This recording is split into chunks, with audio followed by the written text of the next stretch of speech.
Hello everyone, welcome to my channel. So चलिए करते हैं अपने स्टडी व्लॉग की शुरुआत। तो सबसे पहले हमारा दिन स्टार्ट होगा करंट अफेयर के साथ, क्योंकि करंट अफेयर का एक ऐसा सेशन है जिसको मैं मिस नहीं करना चाहती हूँ। अगर कोई बहुत इंपॉर्टेंट काम ना हो तो अब हम करेंगे रीजनिंग की प्रैक्टिस, वो भी यूट्यूब से। अगर आपको पता होगा, बैंकिंग क्रॉनिकल अंकुश लांबा सर ने अभी एक सीरीज़ चालू करी है, 1000 पजल सीरीज़। ये पहले भी चालू रहती थी, लेकिन ये नई है अभी RRB PO क्लर्क के लिए।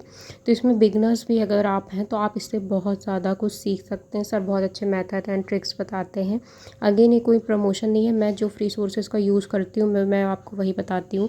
क्योंकि जैसे मैंने पहले भी अपने वीडियो में कहा है कि मैं कहीं से भी पेड कोर्सेज से पढ़ाई नहीं कर रही हूँ। मैं जितने भी फ्री सोर्सेज होते हैं ना, एक्सेप्ट मॉक टेस्ट, क्योंकि सिर्फ मॉक टेस्ट ही मैंने बाई किया है, बाकी जितने भी सोर्सेज हैं यानी यूट्यूब है, मेनली यूट्यूब से ही मैं पढ़ाई करती हूँ। तो ये सेशन ऑलमोस्ट मेरा कंप्लीट हो चुका और एक पजल में मैं स्टक हो गई थी।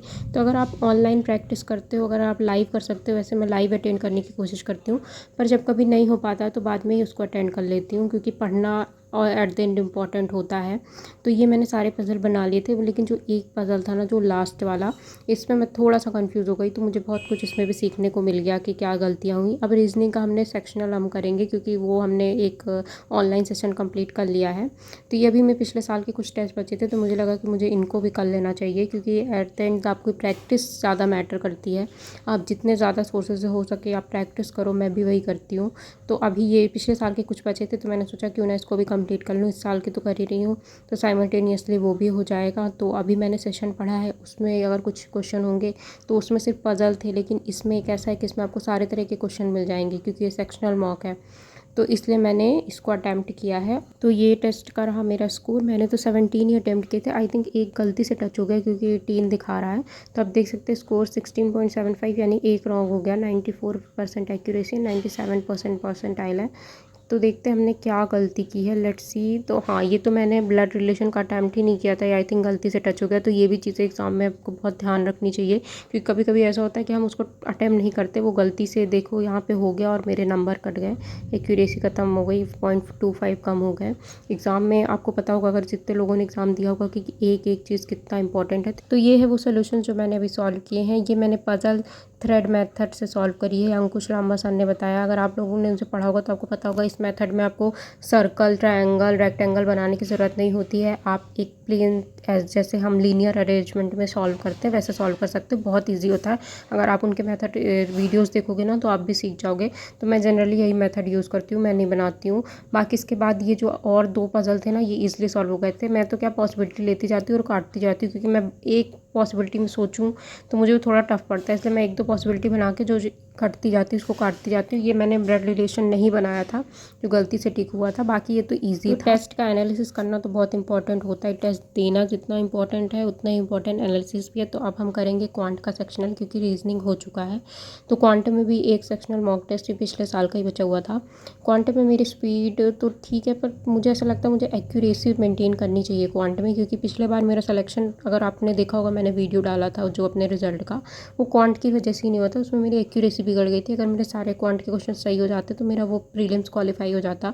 तो अब मैं कोशिश कर रही हूँ कि मैं जितने भी क्वेश्चन अटैम्प्ट करूँ, बहुत कम नहीं, जितने आपको आइडियली करने चाहिए उतने करूँ, लेकिन एक्यूरेसी मेरी अच्छी होनी चाहिए। एक्यूरेसी के कारण ही नंबर कम हो जाते हैं, अगर आपकी अच्छी नहीं होती। तो ये है मेरे क्वांट के नंबर।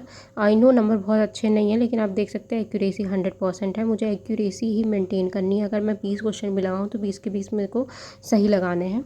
तो ये है वो क्वांट का जो मैंने लगाया था। इसमें एक नंबर सीरीज थी ना, वो मुझे समझ में नहीं आई, और जो क्वाड्रेटिक वाले थे वो ईजिली सॉल्व हो गए थे। बाकी जो एक तो अर्थमेटिक के क्वेश्चन से दो तीन वो भी ईजिली सॉल्व हो रहे थे, और जो मुझसे नहीं हो रहे थे वो मैंने नहीं किए, क्योंकि मैंने पहले ही कहा मुझे अपनी एक्यूरेसी मेंटेन करनी है। क्योंकि एक्यूरेसी एटलीस्ट मेंटेन रहेगी तो आपके जो सही मार्क्स हैं उससे तो नंबर नहीं कटेंगे।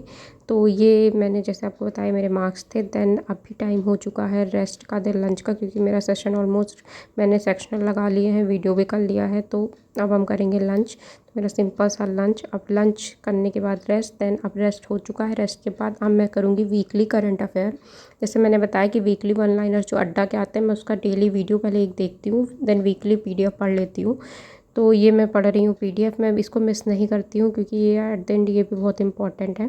देन इसके बाद मैं लगाऊंगी क्लर्क का जो मॉक टेस्ट होता है, ये मिनी मॉक टेस्ट होता है। अगर आपने देखा होगा, आपके पास टेक्स्ट बुक का होगा ना, तो उसमें इस साल मिनी मॉक टेस्ट भी है। तो मिनी मॉक टेस्ट में ऐसा है कि पूरा सेशन 22 मिनट्स का होता है, 45 का नहीं होता है। तो अगर आप पूरा नहीं देना चाहते हो तो आप इसको भी दे सकते हो।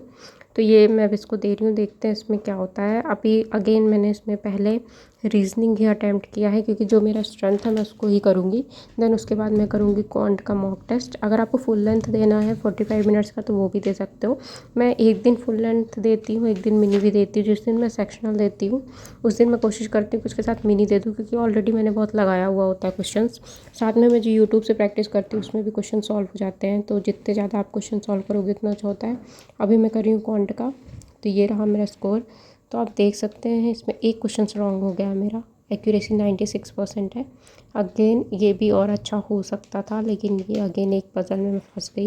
ये पज़ल जैसे आप देख सकते हैं कि इसमें 2-3 बनाया, ये सी के राइट लेफ़्ट साइड पे मुझे लेना था, पर वो एक कंडीशन मैंने गलत पढ़ी, उसके कारण वो सब गड़बड़ हो गया। दैन उसके बाद बाकी तो ईजी थे, बाकी पज़ल ईज़िली हो गए थे। 1-2 कंडीशन आप बनाओ और 1-2 के बाद वो ईज़िली सॉल्व हो रहे थे। मैथ के भी जो मुझसे सॉल्व हो रहे थे वो मैंने किए। क्या आप लोग को भी लगता है कि इस बार टेक्स्ट बुक ने अपने क्वांट का लेवल थोड़ा सा इंक्रीज़ कर दिया बाकी के मुकाबले? मुझे ऐसा फील हो रहा है क्योंकि थोड़ा इस बार क्वेश्चंस मुझे हायर साइड पे लग रहे हैं। तो आप ये देख सकते हैं, अब हो गई रात, मौसम बहुत अच्छा है, फाइनली थोड़े दिन बाद बारिश हो रही है। अगर आपको वीडियो अच्छा लगा होगा तो please like share and subscribe to my channel. Thank you so much.